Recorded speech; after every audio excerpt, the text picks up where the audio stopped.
नमस्कार बच्चों। आज सब्जेक्ट साइंस क्लास 10 चैप्टर 3। आज हम लोग अपवर्तन लेंस द्वारा प्रतिबिंब बनना। तो अपवर्तन जो होता है लेंस पर होता है, लेंस के द्वारा प्रतिबिंब बनना। लेंस आपके दो प्रकार के थे, एक उत्तल था एक अवतल। कल आपको उसका डायग्राम दिखाया था मैंने। उसमें कहाँ मुख्य फोकस, कितने फोकस होते हैं, कितना क्या होता है, सब कुछ आपको समझाया। जब आप परावर्तन पढ़े थे तो आपने दर्पण पे पढ़ा था, आपने अवतल और उत्तल के लिए पढ़ा था।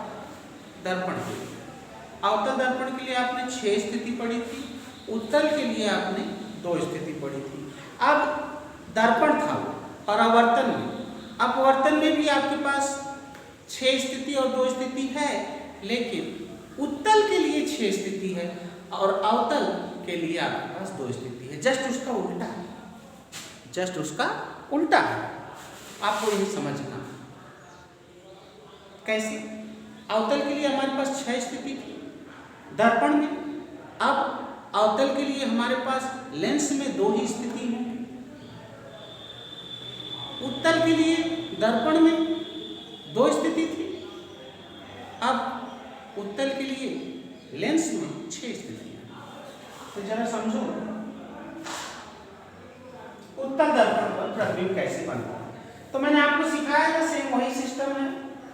अगर हम वस्तु को अनंत पर रखते हैं तो फोकस, उसका प्रतिबिंब फोकस पर बनता है।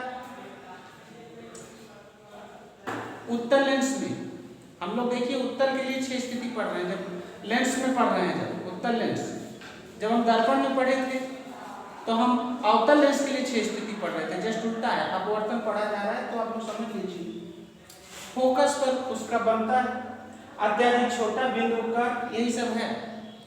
वास्तविक उल्टा, जैसे उसमें पढ़े थे सेम उसी सिस्टम में है, लेकिन अवतल न होके अवतल दर्पण में वो स्थिति थी, अब उत्तल लेंस में यही 6 स्थितियां हैं। अगर हम सी से कुछ परे रखते हैं तो हमारे फोकस और वक्रता त्रिज्या के बीच में कहीं बनता है, छोटा बनता है, वास्तविक उल्टा बनता है। इसी प्रकार अगर हम केंद्रक पे रखें, मतलब केंद्र पर वक्रता त्रिज्या पर रखें, तो उतना ही बड़ा बनता है, समान साइज बनता है, वास्तविक बनता है, उल्टा बनता है। सेम स्थितियां जैसे उसमें थी वैसे इसमें भी हैं परावर्तन में। लेकिन अवतल दर्पण में जो स्थितियां थी वो अब अपवर्तन में उत्तल लेंस पर वही स्थितियां हैं। तो वहां अवतल दर्पण था, यहाँ उत्तल लेंस है। इसी प्रकार वहां पर जो हमारा उत्तल दर्पण में जो स्थितियां थी वह आपका अब अवतल लेंस पर है, और वहां पर 2 ही स्थिति थी उत्तल लेंस के, उत्तल दर्पण के लिए। अब अवतल लेंस के लिए आपके पास 2 स्थिति है। वही है, अनंत पर रखते हैं, या तो अनंत और लेंस प्रकाशिक केंद्र के बीच में कहीं रखेंगे हम, फोकस पर बनेगा, अत्यधिक छोटा बनेगा, आभासी और सीधा बनेगा। तो इस प्रकार है। इसका आपको डायग्राम हम जरा दिखाते हैं। डायग्राम देखिए जरा और उसके बाद उसको समझिए।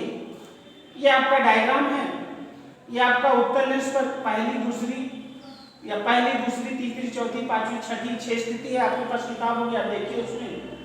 और अवतल लेंस पर ये 2 स्थिति है। इसको आपको समझना क्या है, मैं वही समझाऊंगा। तो जस्ट उल्टा हुआ। उसी प्रकार जब हम लेंस पर बनाते हैं प्रतिबिंब को, तो उत्तल लेंस में आप जानते हो, उत्तल लेंस में आपका जो भी प्रतिबिंब बनता है वह दर्पण की इस ओर बन रहा है, यहां भी इस ओर बन रहा है, लेकिन वास्तविक और उल्टा बन रहा है। वास्तविक और उल्टा बन रहा है। आप लोग देखिए जरा हो क्या रहा है, जरा इसको आप लोग समझ लीजिए। जब दर्पण होता था, ये जैसे दर्पण है आपका, ये उत्तल दर्पण है, प्रकाश आता था, यहाँ आपकी वस्तु होती थी। तो अगर ये उत्तल दर्पण है तो आपका प्रतिबिंब यहाँ कहीं बनता था, वस्तु की अपेक्षा छोटा बनता था, चाहे यहाँ बनता था, इस ओर बनता था तो इसे और ऊपर ही बनता था, तो आभासी और सीधा बोलते थे। या ये आपका दर्पण है, अवतल है, इस पर यहाँ आपकी वस्तु होती थी, प्रकाश जब गुजरता था, प्रकाश आप लोग सीधा सीधा प्रकाश को देखिए, मान लीजिए प्रकाश गुजर रहा है, तो इसमें इस ओर जो भी चीजें बनती थी, या बिंदु आकार बनती थी, या फोकस पर बनती थी, या कहाँ सेंटर जो भी बनता था, तो यहाँ इसके बराबर बनता था, इस छोटा बनता था, यहाँ बिंदु आकार बनता था, फिर पीछे जाते जाता था, बड़ा बनता था। 4-5 स्थितियों के बाद छठी स्थिति में इसकी अपेक्षा बड़ा बनता था, इस ओर बनता था, सीधा बनता था। तो आभासी और सीधा ये स्थिति थी ऊपर की, और ये वास्तविक और उल्टा के लिए स्थिति थी। इसमें जरा इसका थोड़ा सा इसमें भी बदलाव है, उसको आपको समझना है। यहाँ ये अवतल दर्पण का मैं आपको दोनों को मिला के समझाना चाहता हूं, जिससे आपको कंफ्यूजन न रहे। और ये उत्तल दर्पण का, इस चीज को आप समझ रहे हैं, लेकिन जब हम उत्तल इसके लिए इसके साथ मैच कर रहे हैं और उल्टा नहीं,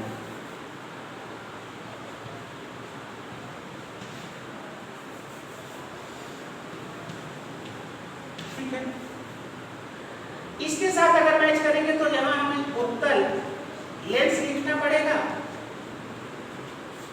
और यहां इसके साथ इसको मैच करेंगे तो अवतल लेंस लिखना होगा। अब इस चीज को समझिए, अवतल लेंस आपका इस टाइप का होगा और उत्तल लेंस आपका इस टाइप का होगा। ये आपका प्रकाशिक केंद्र हो गया, ये आपका प्रकाशिक केंद्र हो गया, मुख्य अक्ष हो गया।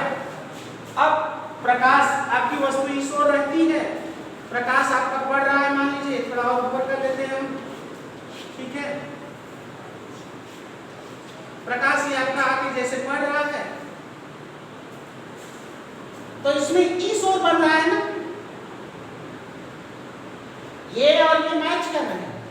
इसमें भी दो स्थितियां हैं, इसमें भी दो स्थितियां हैं, लेंस में और उत्तल दर्पण में भी दो स्थिति थी, ये दोनों मैच कर रहे हैं। लेकिन आभासी और सीधा इस ओर बन रहा है, इसमें आभासी और सीधा इस ओर बनता है। यहां बिंदु आकार बनेगा, यहां इसकी अपेक्षा, ये देखिए, इसको आप लोग ध्यान दीजिए, यहां इस चीज को हम आभासी और सीधा कह रहे हैं, जबकि लेंस में इस ओर आपका बन रहा है और आभासी और सीधा। बिंदु आकार या बिंदु से थोड़ा बड़ा, मान लीजिए ऐसे ही बना दिया मैं, तो जो इधर बन रहा था इस ओर, उसको हम आभासी सीधा बोल रहे थे, इसमें इधर आपका बनेगा दोनों। नीचे दोनों स्थितियां दिखाई गई हैं, आप लोग देख लीजिए। और इसमें आ जाइए जरा, तो अगर ये आपकी वस्तु है, ये आपका प्रकाश आ रहा है, तो इसमें भी 6 स्थितियां बनेगी। ये इसके साथ मैचिंग कर रहा है, लेकिन ये लेंस है, ये दर्पण है, यहाँ परावर्तन हो रहा है, यहाँ अपवर्तन हो रहा है। यहाँ जो 6 स्थितियां बनेगी, इसमें देखिए ये आभासी और सीधा बन रहा है, इसमें भी आभासी और सीधा बन रहा है, लेकिन इस ओर। अच्छा, इसमें देखिए अवतल दर्पण में यहाँ वास्तविक और उल्टा बन रहा है, यहाँ आभासी और सीधा बन रहा है।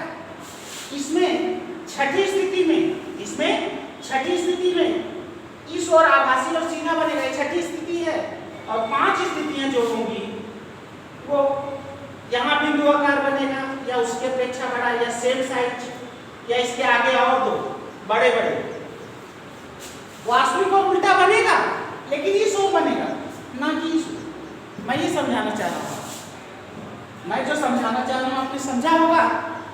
ये जो वास्तविक और उल्टा बनता है, लेकिन दर्पण के इसी ओर बन रहा है ना, इसमें दर्पण के पीछे इस ओर वास्तविक और उल्टा बनता है। जो यहाँ वास्तविक और आभासी और सीधा जो दर्पण के पीछे बन रहा है, उसमें दर्पण के आपके लेंस के आगे आभासी और सीधा बनता है, जस्ट उल्टा। तो आपने समझा होगा, डायग्राम को आप लोग एक बार देख लेंगे, इसको समझ लेंगे, इसमें भी हम लोग सारी चीजें जानेंगे। थोड़ा सा कहो तो और समझा दें, इसमें चिन्ह कैसे देते हैं, इसमें चिन्ह कैसे दिया जाता है, चिन्ह की परिपाटी क्या है उसको भी जान लीजिए। इसके लिए आप सूत्र अप्लाई करते थे 1/v + 1/u = 1/f। यहाँ आपका इस वाले में इसमें आपका सूत्र अप्लाई होगा 1/v - 1/u = 1/f। क्या फर्क है, यहाँ आप प्लस का सूत्र अप्लाई करते थे, यहाँ आप माइनस का लगाएंगे। आवर्धन के लिए m बराबर h' लिखते थे और m बराबर आप h' = -v/u लिखते थे।